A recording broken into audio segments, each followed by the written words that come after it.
Hi, I'm Irving, and I'm an Adamaniac. I usually skip the first half recaps that we always get at the beginning of these two-part episodes, but I just have to share this one. Wrapped for mailing. Into the mailbox. Addressed to Oblivion. Somebody got paid to write that, and that guy got paid to read it. Just think about that. The gas, that conveniently looks like smoke so you know exactly where it is, has almost reached their faces. What are the dynamic duo going to do? Oh no! Don't give up!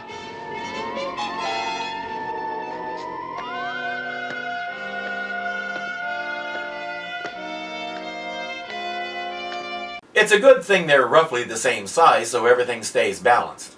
Wait a minute.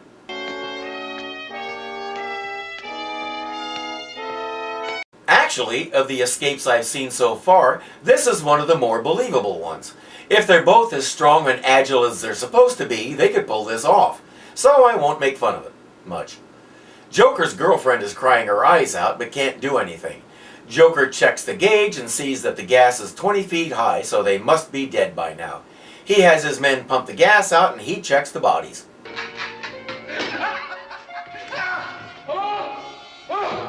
Curses! They're getting away! And we get to hear another villain scream, "Curses!" Batman and Robin get to the top of the chimney and climb out. Look! They discovered we're gone!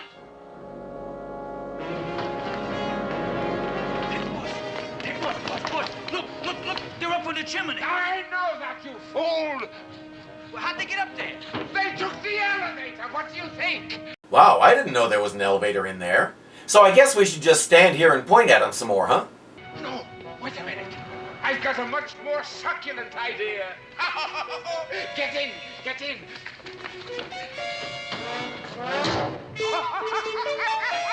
He doesn't have time to kill him right now, he's hungry. Batman and Robin read some dialogue. Brains, they're leaving. Perhaps they've changed their plans. Now we'll have to find them again. Right, let's go. Remember, the Maharajah is still in their power. Strange. They are leaving. Perhaps they have changed their plans. Now we'll have to find them again. Printed on recycled paper. Oops.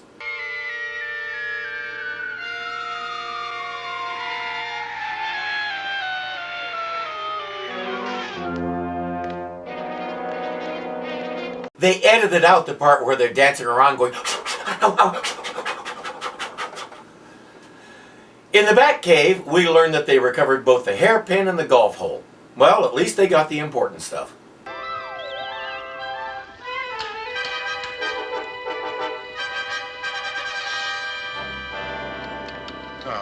Drat. Nothing from this hole from the golf course or from the stolen hairpin. What did the Joker use the hairpin for? To trigger the gas bomb that knocked out the Maharajah. The gas bomb? Of course! If a trace of the gas remains...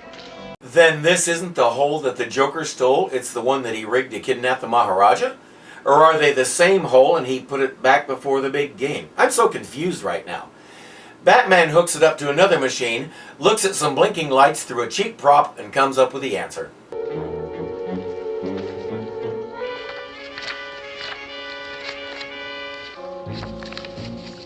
Aha! That's it. It's an uncommon gas. In fact, I know of but one place in Gotham City where it would be available. Where? The Ferguson Novelty and Magician Supply Company. The Joker buys his knockout gas off the shelf from a joke shop? Give me a break. The canonical Joker knows how to synthesize his own stuff that's 1,000 times more effective than anything off the rack. Go. But it's Dick Grayson and Bruce Wayne. Why, do you think? That it's being used as a front by the Joker?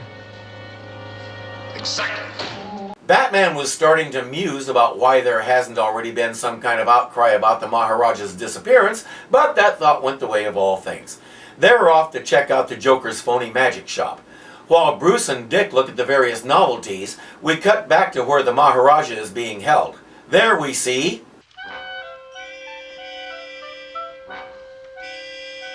boobs. Oh, and the Maharajah looks pretty well preserved. One of the things that Dick was looking at is a prism that allows you to look through a one-way mirror the opposite way. Bruce spots a mirror in the room and puts the dingfod to use.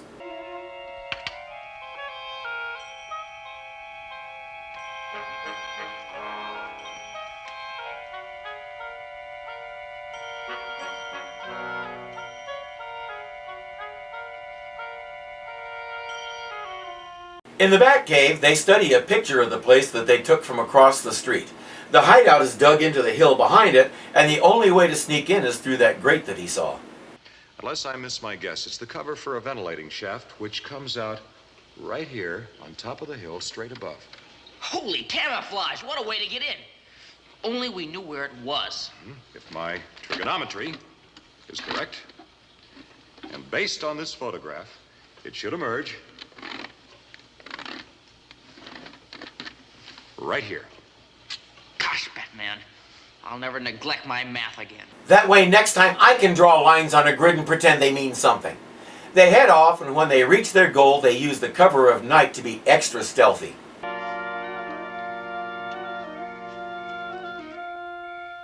Batman, where are you? Shh, shh. A little louder, they didn't hear you in Metropolis.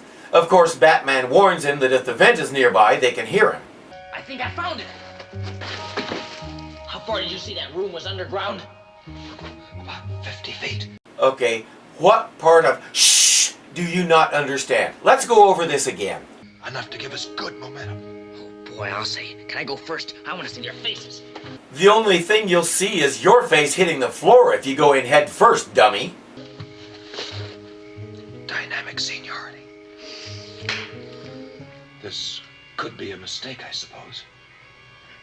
Well, look out below. I wonder. Oh well. Don't anyone move! You're all under arrest. I'm sure that means a lot to them. They'll undoubtedly comply and go quietly. What's the matter with you, Batman? I'm the funny man around here. 2 arms! Notice that thing he's standing next to. Surprise Attack Defense Panel. It's clearly readable even from where Batman and Robin are, and they still just stand there and talk. Cue the fight scene, whereupon the Joker hits that panel and a bunch of fireworks and confetti and other weird stuff start flying around the room just to make it a little goofier.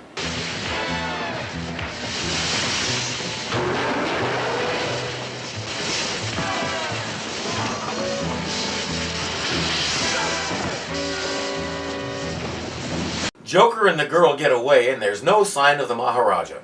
While Batman is on the phone telling Gordon, the Joker comes over the police band. He and the Maharajah have struck a deal. He will pay his own ransom, $500,000, but he wants Batman to cash the ransom check for him. Batman refuses, but the Joker says if he doesn't do it, the Maharajah doesn't go free. Batman reluctantly agrees to the deal. The Maharajah arrives at the bank just as they finish counting out the money. This way, Your Highness. Good grief, they'll let just anybody walk around with a scimitar these days. They show him the cash and he sits down on 2 chairs to write the check. Pay to the order of that man. 1 T. See, with 1 T it's his legal name, but with 2 it's his nickname. It's complicated. He writes the check to Batman, then makes Batman endorse it. It's a sad day for Batman.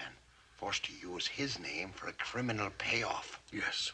I'm afraid this will tarnish his image considerably. Especially after we let everybody in the world know about it instead of keeping it under our hats and protecting him.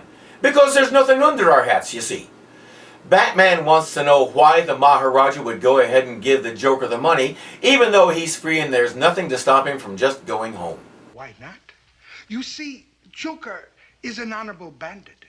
We made a bargain. He kept his side. Now, Nipponi's gentleman must keep my side. Sure. Well, I suppose if he can afford solid gold golf clubs, this is petty cash to him. Yes, I can see that you'd want to keep your word, even to a lying criminal. But to me, Joker did not lie. You see, in my country, a bandit is an honorable profession. And if people lie to bandits, pretty soon bandit will lie to people. And everybody will not believe the other, and they will fight amongst themselves. And then pretty soon, nobody will have anything. Also, in my country... Is Batman giving him a field hemorrhoidectomy? What is going on there? Population is 80%. Oh! Let's go! Oh, no, you don't.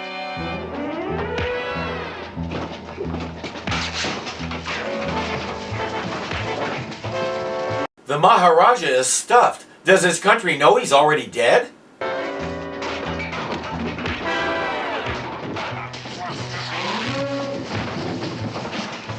are you doing? Quit helping, O'Hara!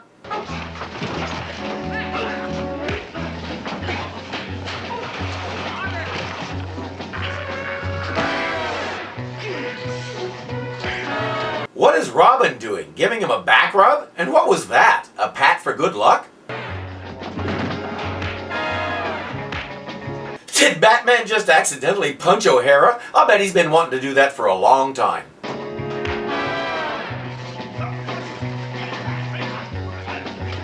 And if you're worried, no, Batman didn't punch O'Hara. It was the bad guy that O'Hara was fighting. Batman stepped in and took over after O'Hara lost.